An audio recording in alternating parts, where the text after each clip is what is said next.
And thank you for coming to tonight's important discussion. This is Social Justice, It's for Everyone, an LGBTQIA plus perspective. And the event tonight is brought to you by the Snohomish County Office of Social Justice. Annie Cole was unfortunately not able to moderate tonight, so she asked me to step in, and I happen to be free last minute on a Friday night. So my name is Megan Dunn. I serve as chair of the Snohomish County Council, and I represent District 2, which includes Everett, Mukilteo, and Tulalip. I'm a proud rainbow mom. I'm an advocate for the queer community, and I helped raise the first pride flag on the county campus, and I've organized a number of county pride celebrations. I've also been a target of right-wing conspiracies and hateful harassment related to my orientation and advocacy. So tonight we'll be talking with Kara Graymore, Marco Lias, Alex Phillips, and Ara Real to learn about their perspectives on why it's important to include and recognize members of our LGBTQIA plus communities. Our panelists will be responding to pre-selected questions, at the end of which we'll take questions from the audience if time permits. So please put your questions in the chat. We'll be monitoring those questions and we'll pull them out. And also please note that this is a respectful space and we ask that people stay muted, and questions and comments in the chat should be respectful for everyone. If Zoom goes down, just please click on that link again and you should be able to be brought back to this meeting. So first I'll provide a short introduction of our panelists, and then I will ask a question for each person, and then we've got a few questions for everyone. So first up is Kara Graymore. I'm sorry. They've been an open member of the LGBTQ plus community since 1995. She's participated in many pride events for youth as well as adults across 3 states and many different local events. Kara has also enjoyed participating in same-sex ballroom dance competitions and community events. And Kara and her spouse, Jamie, built their own home in Arlington as part of a team building project. Along with other friends and community members, Kara and Jamie helped start Arlington Pride, a local 501c3 organization that hosts Arlington's historical first ever Pride event in June of 2022.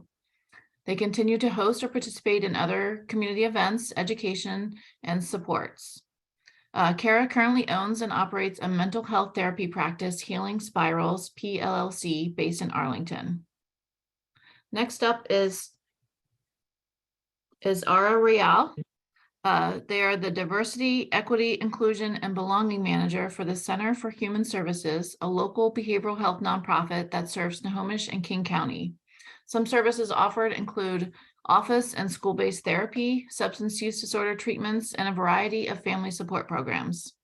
Ara's responsibilities as the DEIB manager include collaborating with agency leadership on defining their vision and strategy, identifying and addressing the various barriers that surround recruiting and retaining employees from historically marginalized and excluded communities, and creating an internal agency culture that centers DEIB champions safe spaces for all. A Washington resident for nearly 20 years, Ara is a self-described foodie and a lifelong video gamer. She currently lives in Linwood with her wife, where they both volunteer and work with local agencies towards making their community a more equitable and inclusive space. Up next, we have Alex Phillips. Alex is a lifelong resident of Arlington. He is consistently engaged with his community over the years. In 2017, Alex became aware that fellow students were going without a full meal at lunch, sometimes only receiving a cheese sandwich, fruit, and milk. Alex organized a bake sale and raised over $700 to pay as many negative balances as he could. The act eliminated over half the student lunch debt in the Arlington School District. In his 7th grade year as a student at Holler Middle School, he wrote a charter and had a meeting with the administration to request the formation of a LGBTQIA plus club. He was granted permission for this club and has had revolving attendance of 10 to 20 students per meeting. During the same time, he also wrote a grant request to receive money for library books that promote diversity and inclusion. Alex himself is transgender and also in his family has a transgender brother who he actively advocates for. Alex participated on the Youth Council for the 2022 Arlington Pride team and participated in the speaking panel at the event. Alex currently serves as the president of the LGBTQIA plus club at Holler Middle School. And last but not least, we have Marco Lias. Marco was born and raised in Snohomish County and currently represents South Snohomish County as the state legislator for District 21.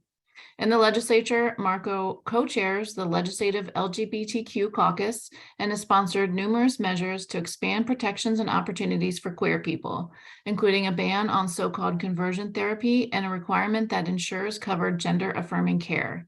Marco has a partner, and together they are the dog parents of the world's cutest golden mini doodle. Pictures or it's not true, Marco. I want to see pictures of that. So welcome to all of our panelists, and let's go ahead and get started. Kara, you helped launch a new Pride event in your community. Congratulations. So please tell us what it's like to start a new Pride celebration and what you learned about Pride and about your community through this process.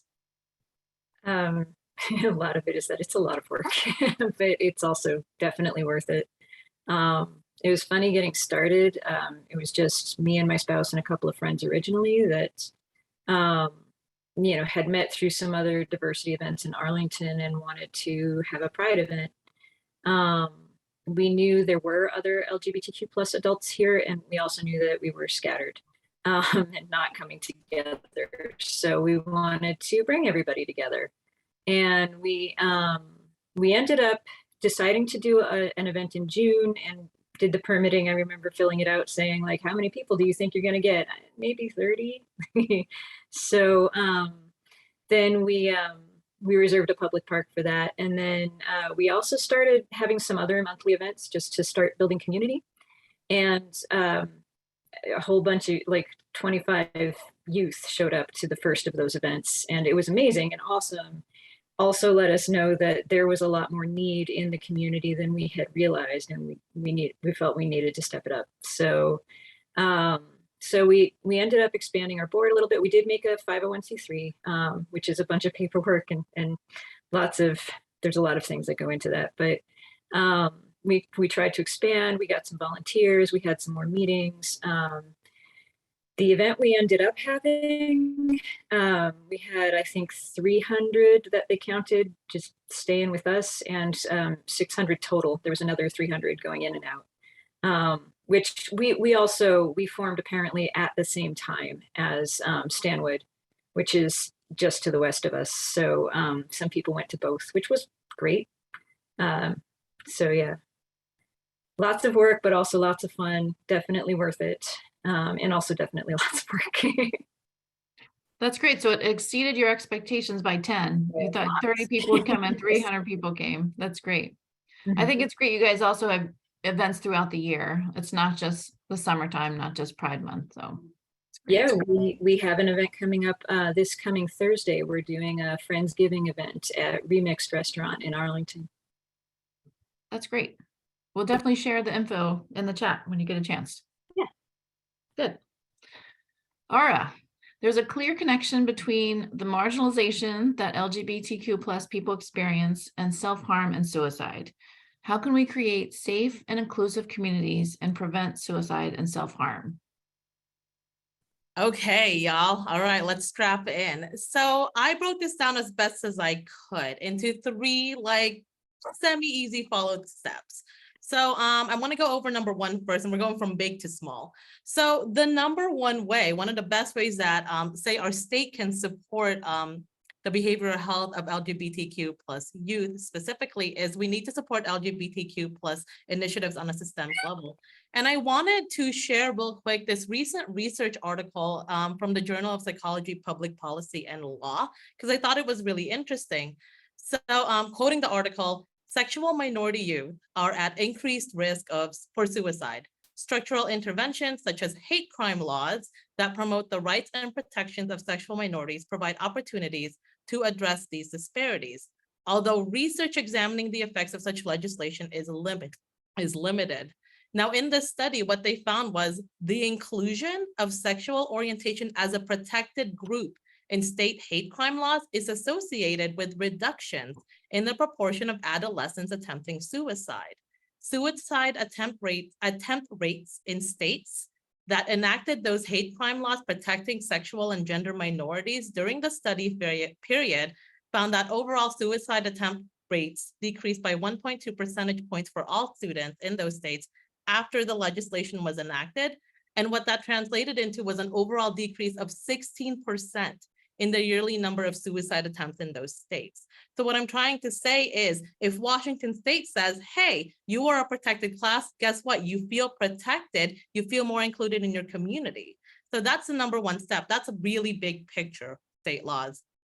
Secondly is, this is something that we can all do and we should all be doing, is be active in providing social support for LGBTQ plus youth. And what do those social supports look like? I say that it's like primarily with the audience here, it's on a scholastic and a family level, right? I want to, speaking of more data, I checked out the Trevor Project's most recent survey and their 2022 survey. And I'll drop that link in the chat because there's a lot of data and a lot of numbers in there. And they surveyed about 34,000 youth from ages 13 to 24. That's a huge number of folks. And there's a lot of numbers and a lot of data. I will drop that link into the chat. But so out of those youth, and this is from the past year, 45% of LGBTQ youth seriously considered attempting suicide in the past year. 45%. That is almost 17,000 youth. And this is just the LGBTQ plus. This doesn't even take into account like those who don't identify with the community.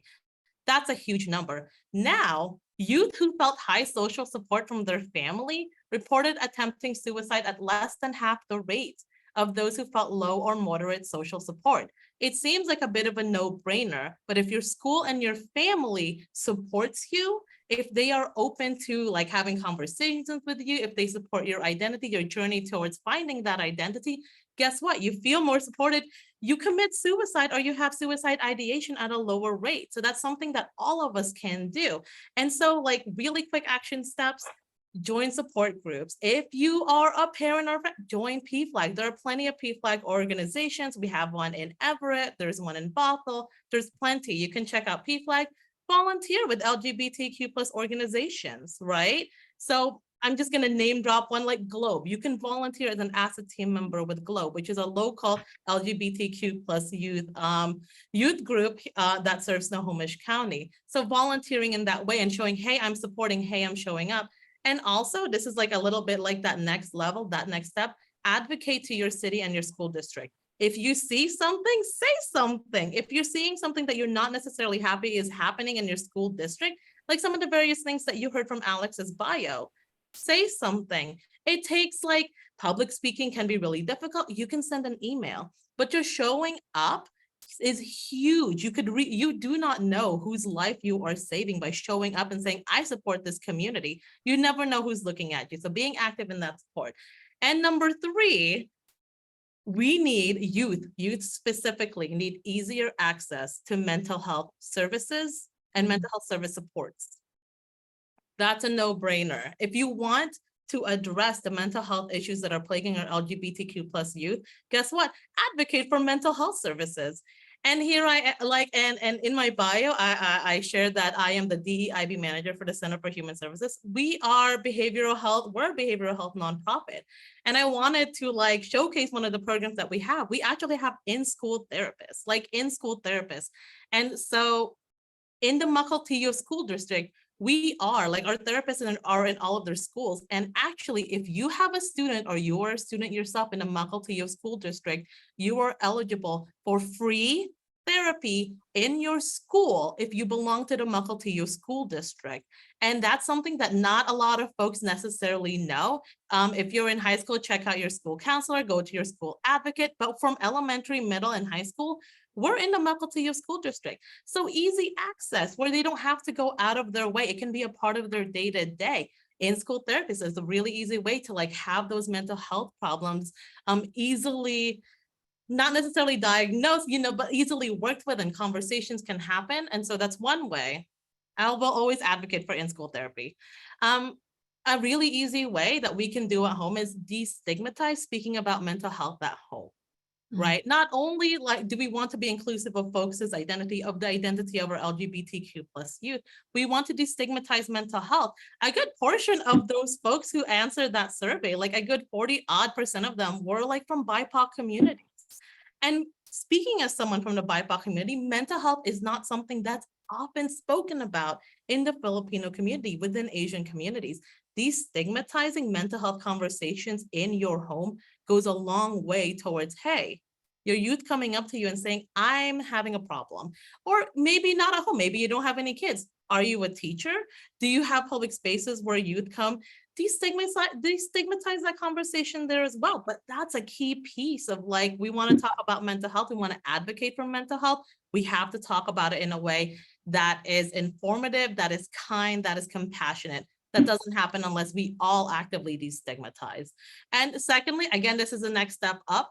Lobby and advocate, please, please, please, for behavioral health organizations and nonprofits on all levels. We just opened up our sixth location in the Bothell, in Bothell. And one of the programs that we're running right now is, like, if you are a Bothell resident, you can access free mental health services and family support services from our location, courtesy of some generous funding from the city. You want a program like that in your city? Go to your city council, tell them, hey, I heard that CHS is in Bothell. I'd love to bring that over here. Oh, hey, I heard that CHS has Mukilteo School District in-school therapists. Can we do that in Kirkland?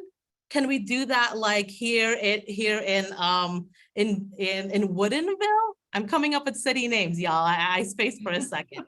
But does that make sense? I hope that makes sense. It's like, if you want more behavioral health organizations, the power is in your hands as a community.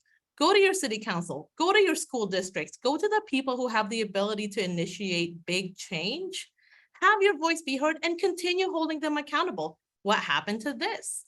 I have this plan. I'm bringing in a representative to chat with y'all who has some information. These are all things that you can do. We can all do on all different types of levels to ensure that we are actively supporting the mental health, the behavioral health of our LGBTQ+ youth. You're getting me fired up. I love it. That's great. I would love to see counselors in every school. I think that would be incredible. We were talking about that with COVID funding. So if we could have a mental health counselor, even one day a week, but every day of the week would be great. Well, speaking of youth, Alex, data shows that Gen Z is the most diverse generation in American history, including the highest self-reported LGBTQIA+ and gender diverse identification. Can you tell us about your experience as a younger member of the community and as a student in our public schools? Well, for me, I go to a very I go to school with not very many people who are out in the community. I'm in a very small section, but when you're in that kind of small section, it feels like when people like talk to you or see you, they only ever see you as someone who's part of the community. So I don't get to show my real personality, and they just assume all this stuff about me and like all my beliefs, and it's like, hold a minute. But for me, like, it feels hard because like it's one of like, it feels like 1,000 voices over one. And I love being part of the community. It's one of my favorite things. I work so hard and I try so much to like do better. And I'm always trying to speak up for others. I had recently me and another person got a substitute fired for being blatantly transphobic and disrespectful. But it's also kind of ridiculous. Like, as a kid, I need to tell an adult by how disrespectful and transphobic he's being without him like acknowledging it at all. And I feel like it's very frustrating to have to act like we adults around adults. I love being part of this community. It's one of my favorite things. And I really like, it's one of the most best things. I realized who I am very young, so I get to live a very full life with my identities. And it's amazing. And I think that personally, my school could do better. And I think that this part of Washington with like therapists was a great idea. Never like acknowledge that. And I think that having that may help a lot with just not just like queer students, but students who just come from not great backgrounds or people who just aren't having a good time. But I just think that this community tries so hard, and then it feels like 1,000 voices are just pushing over us because hate travels so much easier than love. I think that's all I have planned to say. Well, you've certainly used your voice and advocated for others, and that's wonderful. Can you guys hear my dog? I'm sorry. And you have to be careful about being frustrated too, and getting burned out. So make sure you're keeping what keeps your passion going. So finally, Marco, across the country, we are seeing a wave of anti-LGBTQ legislation and rhetoric from politicians. So how can we respond to this movement, and what can we do here locally to support our queer community? Well, thanks so much. First, I was asked to provide a picture of the world's cutest mini golden doodle. So here is a photo. Okay, you definitely. Oh So, my gosh. yes, to the point about self-care and staying connected, it's our families and our families and all their iterations that keep us going. It is really scary what we're seeing around the country right now. And, we all believe in the First Amendment. We all believe in the constitutional protections for freedom of speech. But what is clear, and what I want to lift up from what Ara said, is when we live in communities where people repeat homophobic and transphobic lies, that causes actual harm to people in our community. And that harm manifests in the potential and higher likelihood of mental health complications and the sad and scary and real possibility of self-harm and suicide for young people and people of all ages in the LGBTQ community. And so when states systematically introduce and consider and pass legislation that erases our community or diminishes our access to healthcare or diminishes our access to public institutions, it doesn't just have the effect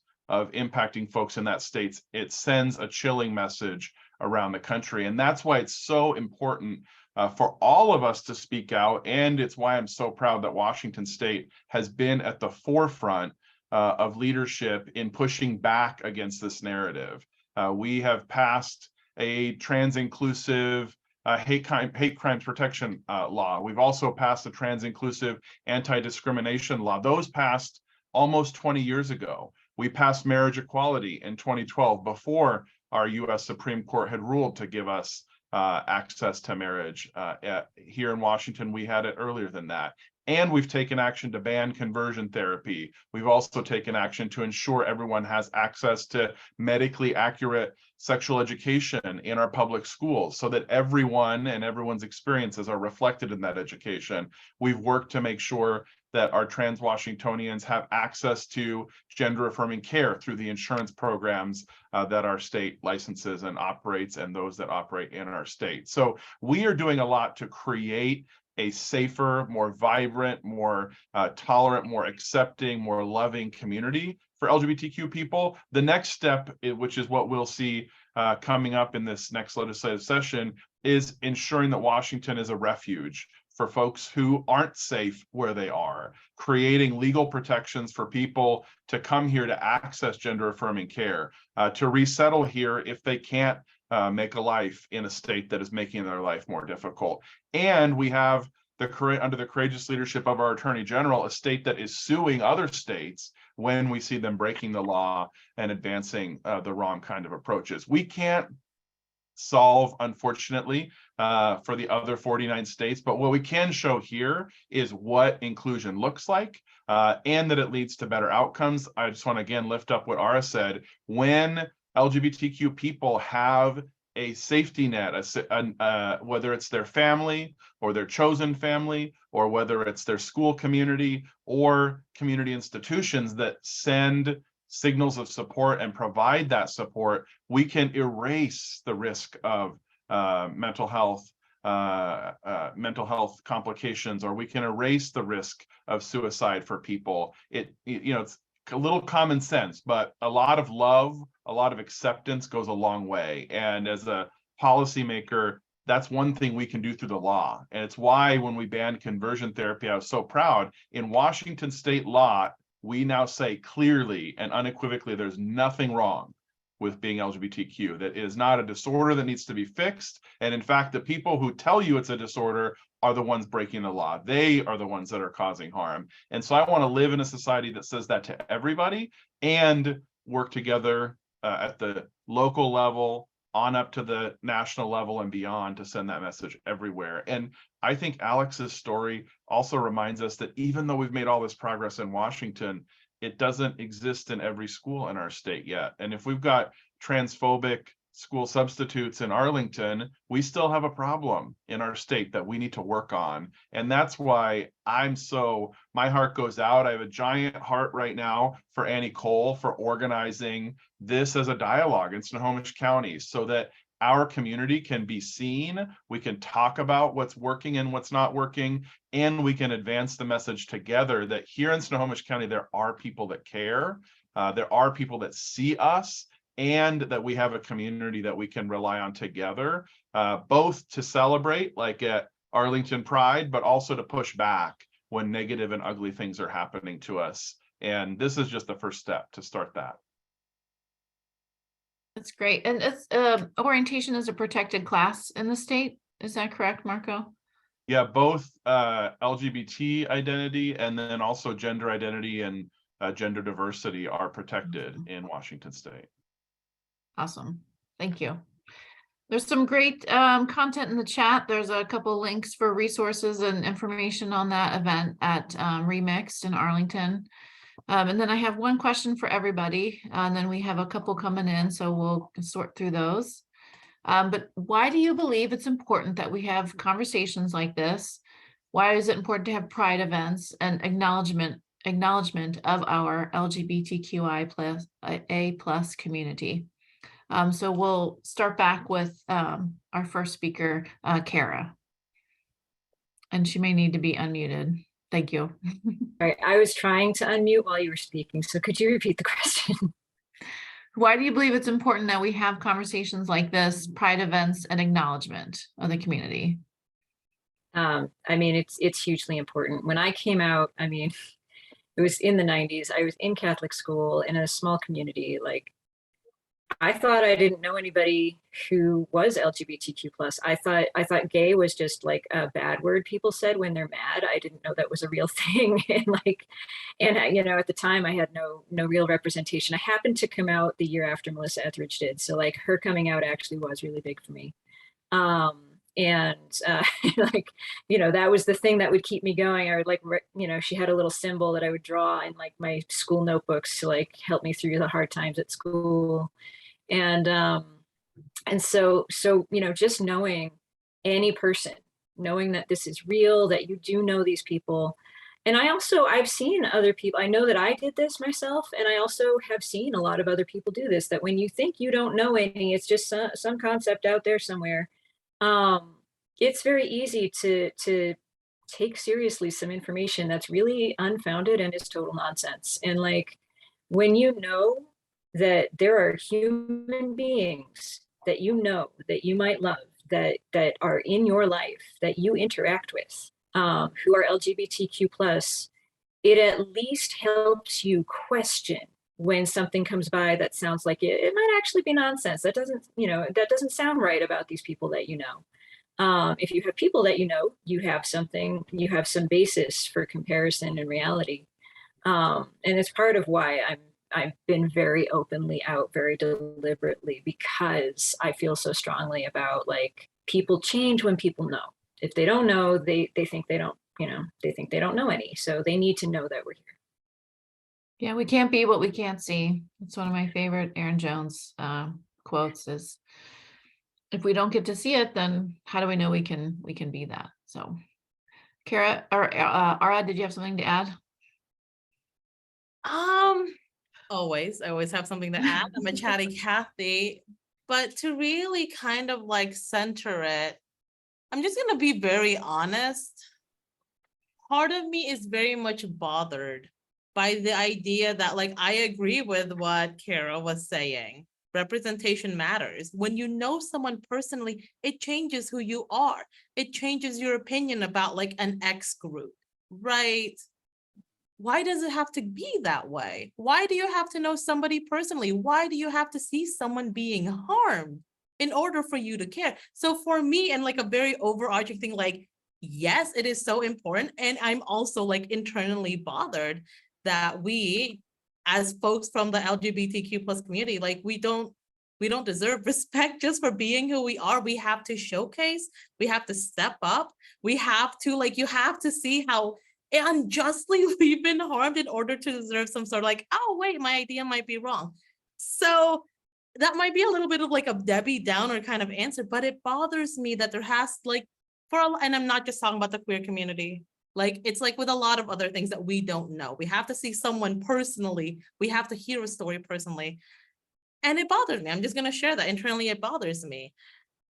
And I also agree with everything that y'all have been saying. Representation does matter. I never saw anybody who looked like me growing up. Like, I can count on one finger how many lesbian, soft butch, blue-haired in leadership position gay person I know, and it's me. I haven't seen anybody like myself. And that sucks. Because growing up, again, if you don't see it, how can you be it? How do you know what dreams you can achieve, what goals you can achieve, unless you see someone achieving the same thing, unless you see yourself, like a representation of yourself achieving the same thing? So I understand the importance. It bothers me that sometimes it has to be on a personal level. And at the end of the day, it's all centering around our safety. How many laws did we have to fight for just to be treated as not a disorder, not to be sent to jail, not to be like raided in a bar? How many people stood up, rioted, advocated, died in order for us to have the rights that we have today? And I believe like one of the beautiful things about the queer community, and I'm just using queer as an umbrella term, I apologize if that does offend folks. One of the beautiful things about being a part of the community is that the passing it on. I did get lucky. I do have a couple of like, you know, lesbian older folks that I'm able to follow who I've been luckily, I've had the ability to be mentored by. So like that relationship is so important to me. Be like, wow, I'm seeing them accomplish things that I want to accomplish. No, I'm here in my platform showing younger folks, you can accomplish this. You can be yourself. You can have the colored hair and the tie and the pink. You can be married, you could be single. But just the idea that like you can be who you want to be in these spaces is so important because it keeps us safe. When you see other people like you, it makes you safer. It makes you safer in your community. It makes you think better about yourself. So very long-winded, but those are my answers to all the various questions. Yeah, I'm seeing a lot of head nods and agreement and some good points in the chat just about how it's also exhausting to be the first or the only and to have to represent. Yeah, it's hard, it's tough. Alex, why do you think it's important to have conversations like this? Well, I think that it's all about like, it's very big about like representation and exposure. For me, I was exposed very young to everything gay and everything just pride and happiness. With having a trans brother who was recently was in like the lesbian community, transitioned over in his late adult years. But so I was exposed to everything very young, but then going into like middle school or even like late elementary school, you realize, not everyone's exposed to that. Not everyone's like used to those conversations. I think it's like quite interesting because I ask myself daily, how could someone hate like someone else so deeply because like one thing about them? Like how do you have that much room in your heart for hate? And I think it's so intriguing because how could you hate someone that much to the point where you just tell them all these terrible things? I've been told terrible things by between 11-year-olds to 13-year-olds. And I think it's crazy that someone my grade just says all these things. I hear them on a daily basis. And like to see other people in my life who are doing all these cool things, like the people on these panels have the jobs that like I hope to have one day and are like exceeding to. It is so exciting and so cool. Like I want the blue hair, I want the bow tie, I want the suspenders, I want all of it. It's so cool to me and so inspiring because I'm not very close to my oldest brother. So I don't really have anyone around me to be like, to show me the guiding way. There's no like queer adults at my school who are willing to like guide anybody. So like being here, I get exposed to all this new stuff and I get to see more representation. So it's pushing me to have a lot of voice. And I think that's what really matters, is that it's always like that building ladder where you're pushing other people up on your shoulders. Well, you should never have to hear those awful things. And, I had so much hope when you first started talking about growing up and having so much acceptance and just seeing, because the queer community was literally closeted, it was kept secret, it was quiet. And then for you to be exposed to everything, but to still have to have those hateful comments and to hear those hateful things. We just have so much more work to do. So I'm sorry you have to hear those things. Marco. Yeah, I totally lift up everything our panelists have said. I will just add that I think spaces like this are also the places where I go to recharge and to build energy and strength for the work that's ahead. There's been a lot of discussion in the chat about how exhausting this work can be. And I will tell you, about a week ago, Ara and Kara and Alex and I had a chance to be in the same room together and meet each other in person. And it just filled my cup up. I mean, I like skipped into the weekend after that because it was just so wonderful to be around folks who have walked down some of the same paths that I've walked down different ones, but they've looked like the ones I've walked down, and who could just have nothing but love and compassion for one another. And I think when I go to Pride celebrations, I had a chance to visit tiny little prides in communities where it's the first time they've had it. I didn't get to Arlington, but I've been to prides in communities where it's their first time. And then I've been to Seattle Pride or Stockholm Pride, where they're long-standing institutions. And the thing I always feel there is just that sense of love and energy and exuberance. And you just watch people sort of proverbially letting their hair down and being around people who just feel love and acceptance, and who have compassion for one another. And our society isn't yet there. We don't get to feel free in every one of the spaces we're in, and we won't get to feel free until we expand this conversation to everybody. Because Ara's right. There are unfortunately too many people who are afraid of difference, and that fear leads to hate. And we've got to make sure that we are creating a broader circle of acceptance and love and compassion. And the beautiful part about queer spaces is we don't stop at queer identity with our love and compassion. I love seeing people from different levels of ability and different cultures and different socioeconomic classes interacting, and in that space of liberation, of freedom, of community, these lines blur, and we just get to exist as beautiful individuals together in a community. And that's what I feel today on this panel and in the chat. I just see that sense of community, and I love it when we're in a space together and we can feel that together. That is, I think, what our vision of success, our vision of society looks like. Not where people can't be what they want to be, but where they can be, and whatever that is. If you want to look one way or another, or you want to live one way or another, we want to create a space where everybody's free to choose that for themselves. And it's conversations like this that help us get closer to that reality. Yeah, that's great. Monroe Pride 2021 was awesome. There were like 700 people there. It was fantastic. And it was like 100 degrees. It was the hottest day of the year. Everyone just came together and had a great time. One of the questions we saw in the panel was, do any of the panelists have advice about advocating publicly and representing the community well?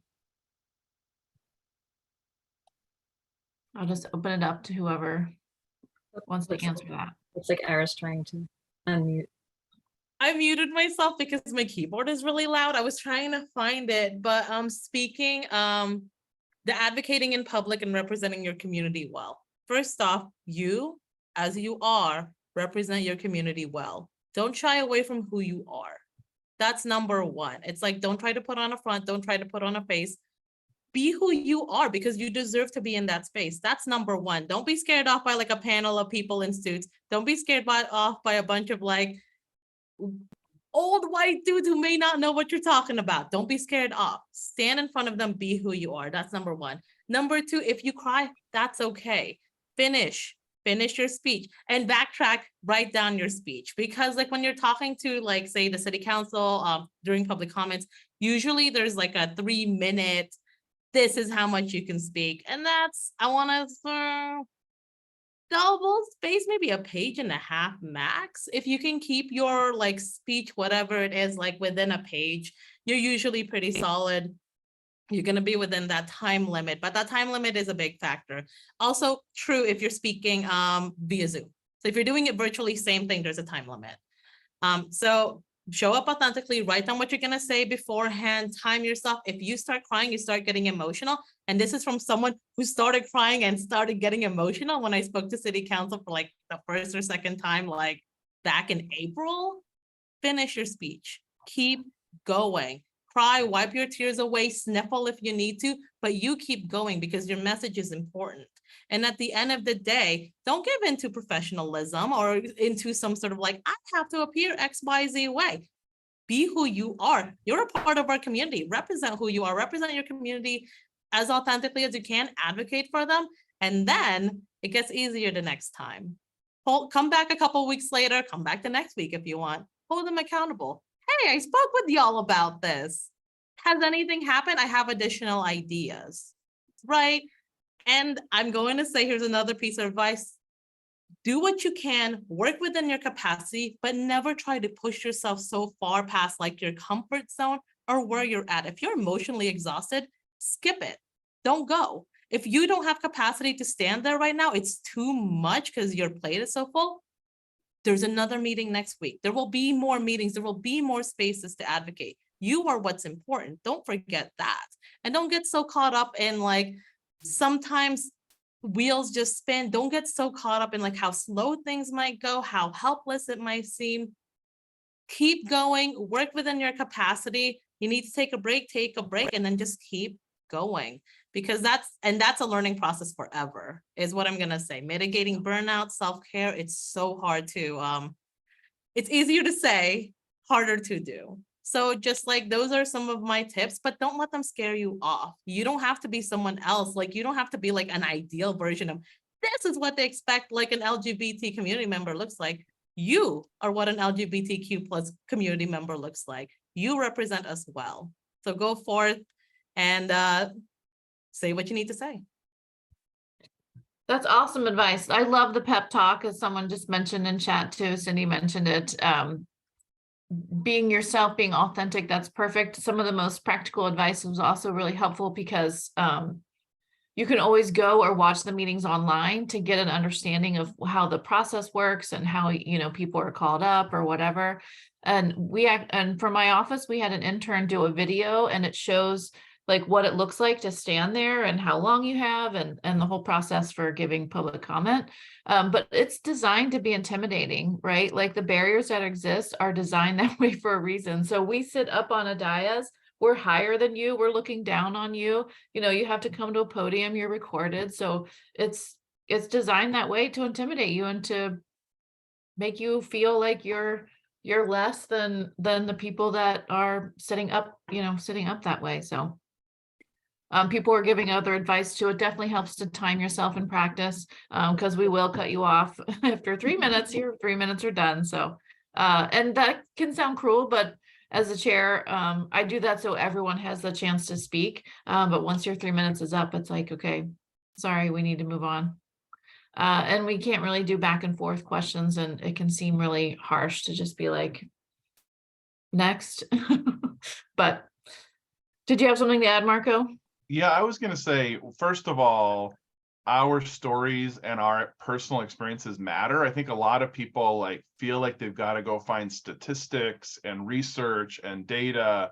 And I just want to loop back to Alex sharing their story, like just sharing the experience of what life is like for you is important. And it's important, especially for the, adults in the Arlington School District to hear that there are still transphobic substitutes. Like just that, even though it was one person and one incident, is something that people need to hear. So you don't need to have evidence that this has happened in every school and collect. You can just tell your story, and that has impact.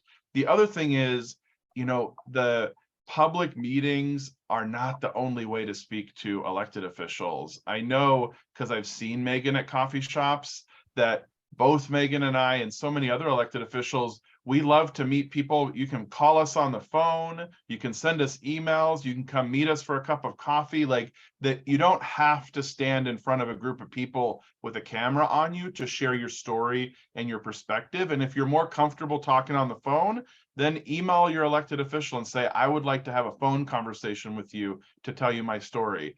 If you're more comfortable in a one-on-one setting, ask for a meeting, whether at a coffee shop or in our office, to tell your story. Like you don't have to only find one way of engaging. And then the other thing I will say is sometimes there's somebody who has said it and you just want to double click on it. Like go to the meeting, let Ara go up and preach, and then you go up and say, I agree with Ara.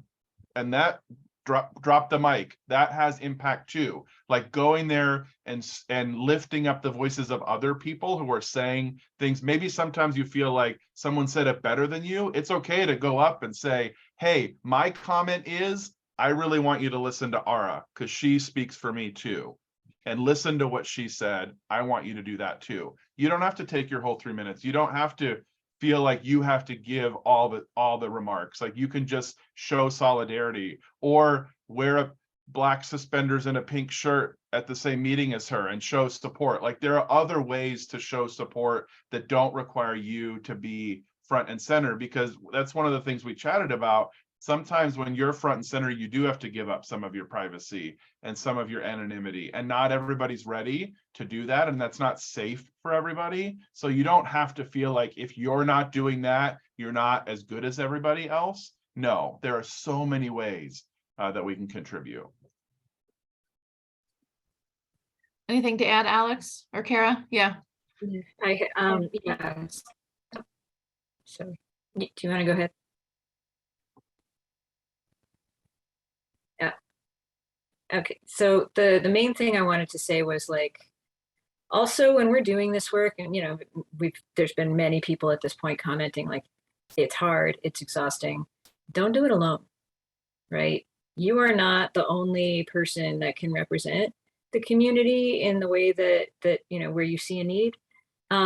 If you feel the need to reach out for support, do it. I mean, even when I'm, being like fiercely queer, like, any random person on the phone that's like, oh, and your husband, I'm like, nope, I don't have a husband, I am queer, I have a non-binary spouse, and like that, I will make sure they know, because that is important to me.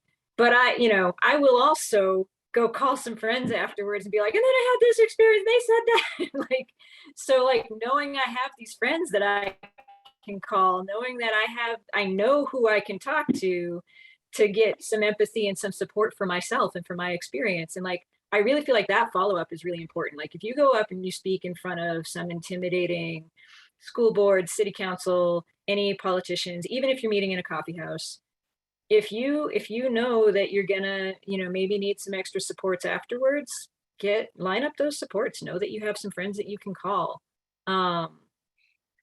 Reach out to Arlington Washington Pride if you need to, but like, or to whatever organizations are available if you need to. But like, know that you don't have to do it alone, and also don't do it alone. Like this is not one of those crazy like the one solitary hero person. Like don't do that. There, we have a community for a reason. We have to work with each other. And we have to support each other. And, if somebody needs to talk, if you can offer some empathy to someone after they've done some public speaking, or after they've had a personal experience, like that's really, really valuable. That is one of the most valuable services you can do within the community. That personal connection is also, and that empathy for each other, the supporting for each other. That is also huge. So I do want to emphasize that too. Nice. Be cheerleaders too. Thank you. Alex. All right. So what I was gonna say is, you also, like, going off Marco, is like, you don't need to shout from the rooftops. You can just do like little simple things, like putting a poster or reading an article and educating yourself so you can educate someone else. It's because only you can learn about those things. You have to educate yourself because no one else is really going to teach you. So you need to educate yourself so you can teach other people and you can educate others. So I am, like I said in my bio, I am president of a club at Howler Middle School, and every week I personally read articles, or I have a book with all these amazing queer people who've done a bunch of things who don't get talked about enough. So I, like, every meeting I tell everyone, look them up, and we'll talk about them. And I just keep trying to educate others, because I know that my school won't do it and their parents probably won't do it. So I know that they need to learn how to educate themselves, but also I need to learn how to educate others.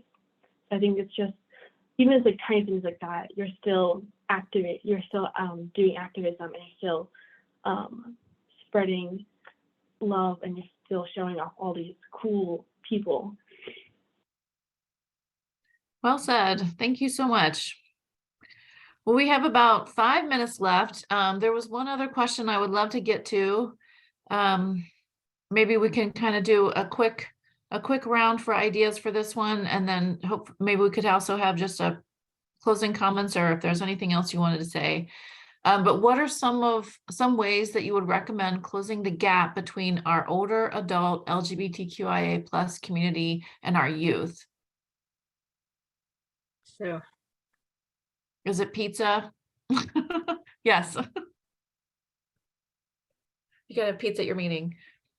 no, so one of the things that, I've noticed, especially in the lesbian community, in terms of community events, I had seen, because, like, especially historically, there had been, like, your community was also like your dating hunting ground. And so, like, I did see some age differentiation. I saw a lot of, like, lesbian community only existed under age 25 or over age 40, and everybody in the middle was expected to, like, go to a bar or be on an app, and that's it. You don't get community. And, like, that needed to be broken up. I mean, when I was in my upper 20s and, like, found a women's dance I could go to and got to see women in their 60s dancing together, like, it really, really moved me. Like, my body experience, like, just like, I could have that, like, when I'm old. Like, this is so clearly not like, and I'm like, I know this isn't a phase, but I get told that every day. So, like, being able to see, like, no, I just saw, women in their 60s dancing together, that had such an impact.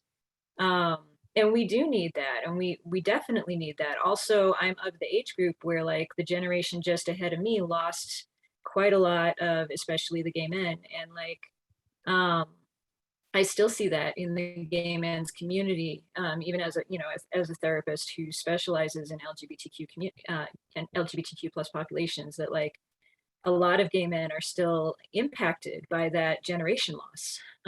And so, and then also for a lot of trans people too, unfortunately, like, there's a lot of barriers to bringing together people of different generations into a space that will feel safe together. So creating community that is open to that, to diversity of ages. Also being clear around, like, you can do your dating hunting grounds, but also we need community, right? Being clear about that, not thinking one has to be the other one and that's it. Like, we need to have a broader community as well. We also, and again, like, intersectionality has been mentioned, needs to be mentioned again a lot. We absolutely need to have more diverse community. We need to be supporting each other, coalition building, supporting the people with intersectional identities, like, that absolutely needs to happen too. So, like, we really need to think about that, like, when we are looking for community, when we're thinking of creating community or hosting events, we need to think about what will make it welcoming and accessible to more people, and especially to different generations and age groups. Great suggestions. Community events open to all. Anything to add, Ara or Alex or Marco? I can add something. Okay. So when I was on the panel at Arlington Pride, I have a extent memory of standing next to a much older woman. And I think it's quite interesting. I think with these panels, even I'm the youngest person here, most likely I believe. But even here, I'm here with older people who are within the community, who's been living in the community longer than me, longer than alive. And having panels like this, having events like Pride and stuff, I feel kind of closes the gap a little bit, where we can all be around each other and hear each other's stories and different pathways, or pathways that kind of look like ours, as Marco was just saying.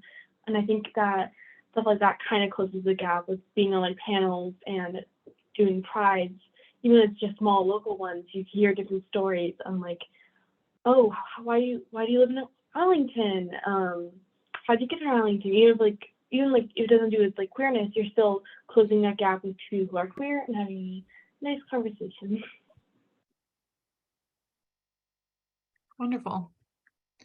Ara?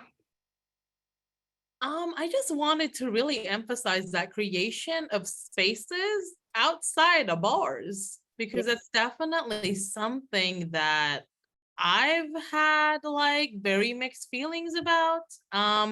And I'm not even going to delve into the substance use abuse issues that we experience in the queer community due to if your scene revolves around alcohol or a bar, or you have to be 21 and over, just in general, you're just here's your population that's going to attend, right?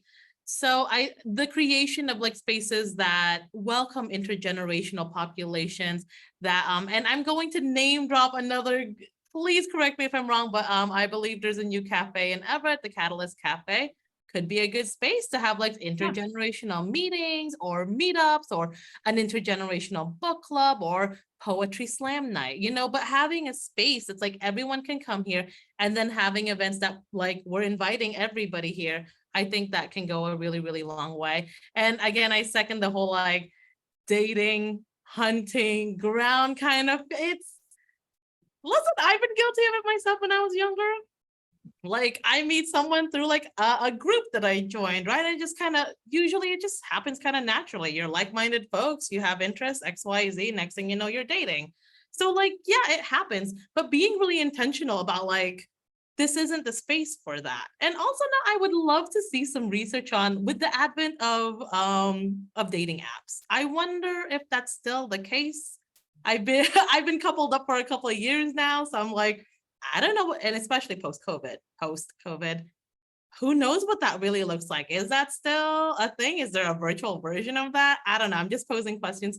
But creating inclusive spaces, having intentionally inclusive events, and then making sure that folks are clear about the intentions of the space. I think, again, everything Kara said, and I'm just yes, yes, yes, +1, +1.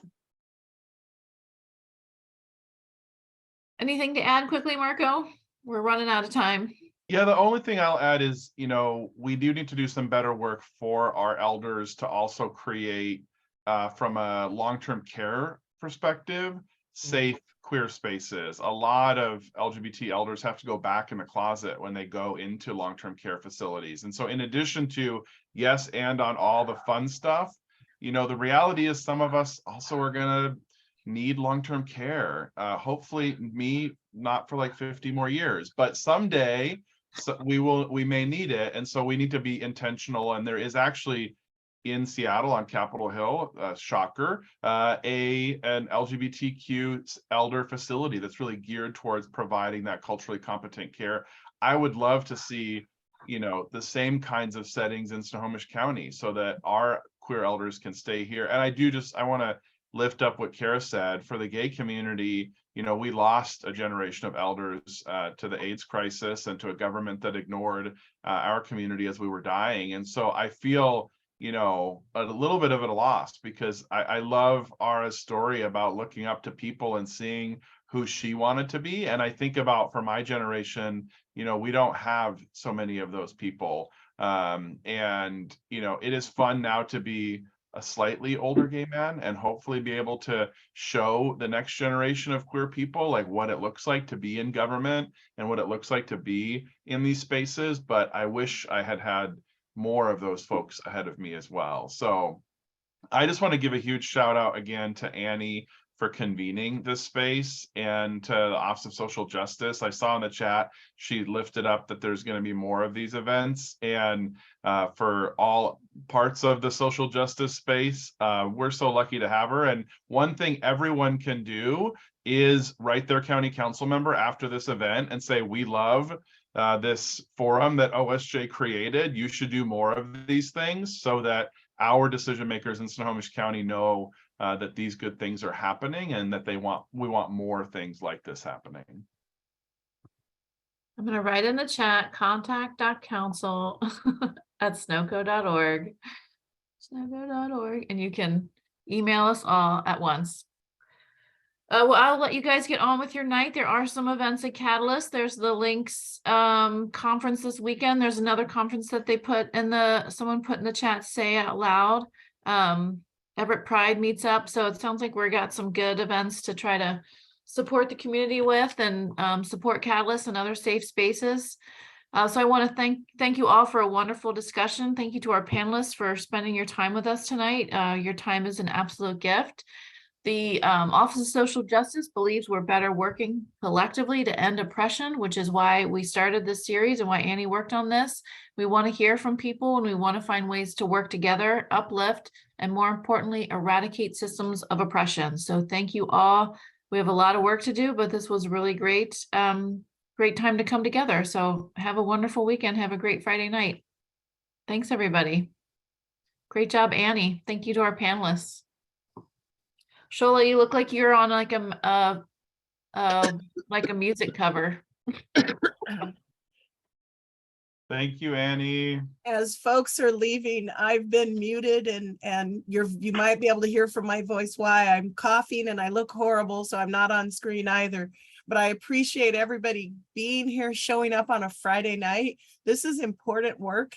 And I think Alex has been a fabulous example of why we need to show up and support. We need to make sure that the generations coming up that are going to be our new leaders have the support necessary to show up and be their full, true, authentic self without shame and without blame. And those of us who are not Alex's age also deserve that same thing. So I so appreciate everybody showing up. The panel, you are amazing. You make, as Marco says, you make my heart feels good. I had a tough week this week, illness and other stuff. This helps me go into the weekend feeling like we can make change happen in Snohomish. So y'all go out and have a great weekend. Thank you, Annie. Oh, we need another picture of Marco's dog, and then we'll all feel. I can do that. I can do that. Honestly, yeah, I'd like to see the dog again before I leave. Oh my God. Okay, what's the doggo's name? His name is Jaska. It's a Finnish name. He doesn't know it, but he's his dad's Finnish. That's me. So Tell me that's on your campaign lit. it is not. Oh my No, it's like all serious, all the issues, but no, it should be on a future one. Adorable. Yeah, he's the cutest. Yeah. Thank you so much, y'all. Y'all have a lovely weekend. Just a heads up, Links and Alliances tomorrow. Super excited about it. If you're going, hope to see you there. Awesome. It's sold out too.